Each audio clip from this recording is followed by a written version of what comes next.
Good evening, how are ya? Today I'm going to be teaching you how to get the most beautiful smile on the planet using a very simple technique. This is suitable for those of you who don't own rigid collodion. I know it's expensive, so this is my way of doing it. I'm going to start out using my Pro Paints from Graftobian, and I'm going to take the colour White Swan, and this is going to act as the base of the face paint for the clown stuff and all that. I showed it to you upside down, but you know. I'm going to take a normal foundation brush and just pretty much make any stupid face I can think of, because you really want it to look really worn out. So enjoy this compilation of me making incredibly beautiful faces.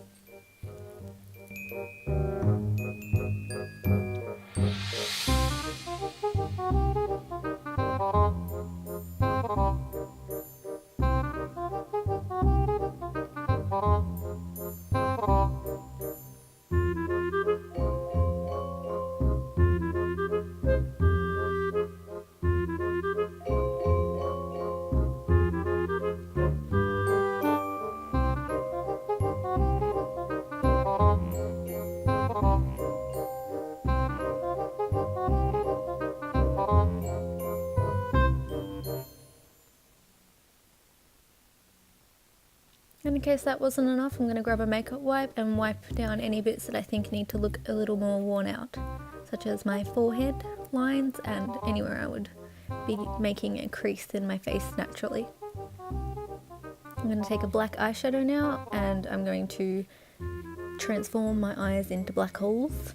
I'm just going to, in my personal preference, I like to layer the eyeshadow bit by bit, but it's all your personal preference on how you want to do things. And I'm again trying to make it look as worn out as I possibly can.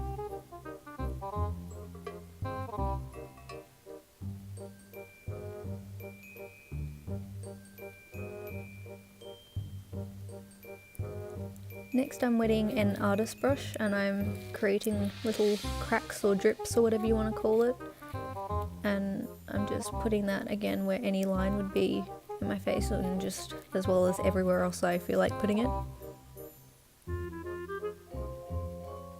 I'm also using the wet shadow to add a bit more pigment onto the eye area.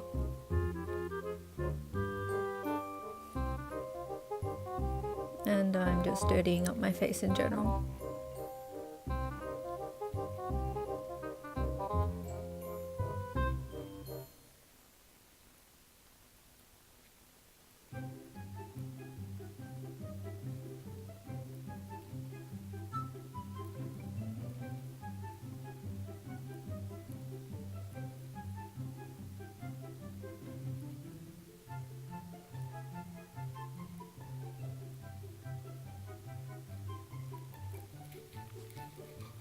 Just gonna check myself out a bit apparently.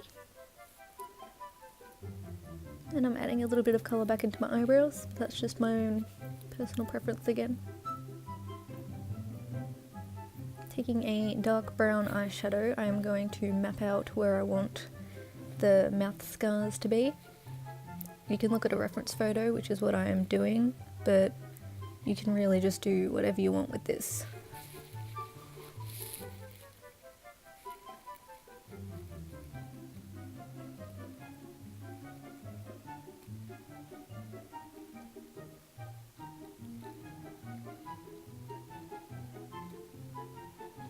If you do happen to have rigid collodion, you can do the same thing, but just use it as you would to make a normal scar.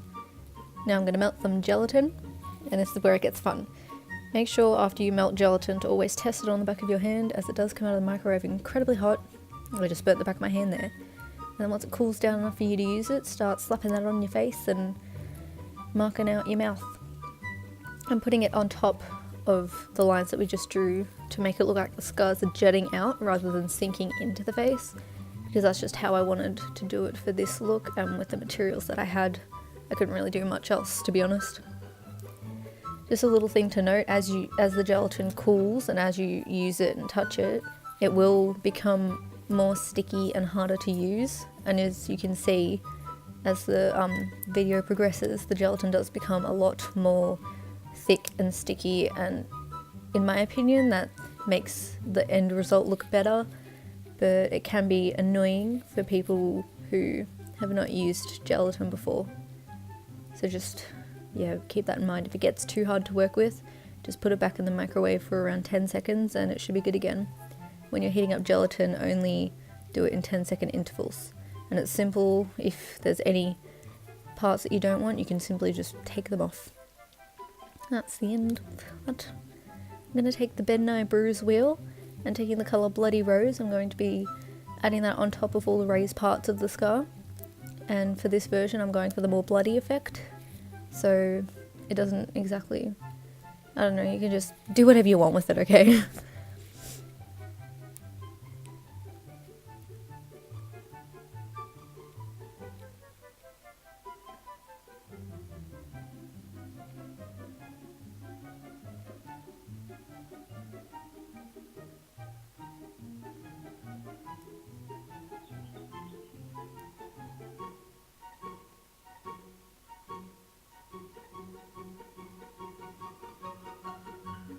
Just mess it up a little bit to make it look even more worn out, because you can never have enough.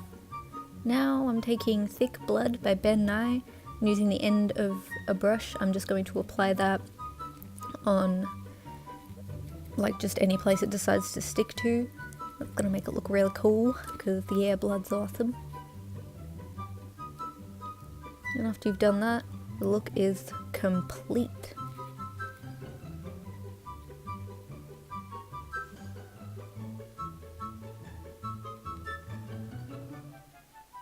Of course, I decided to stick some on my nose as well. So yeah, thank you for watching. I hope this has helped anyone out who couldn't think of a costume for Halloween or something like that. It's super easy, to be honest. It's really good for beginners and it's really versatile as well. But yeah, thanks for watching again, and bye bye until next time.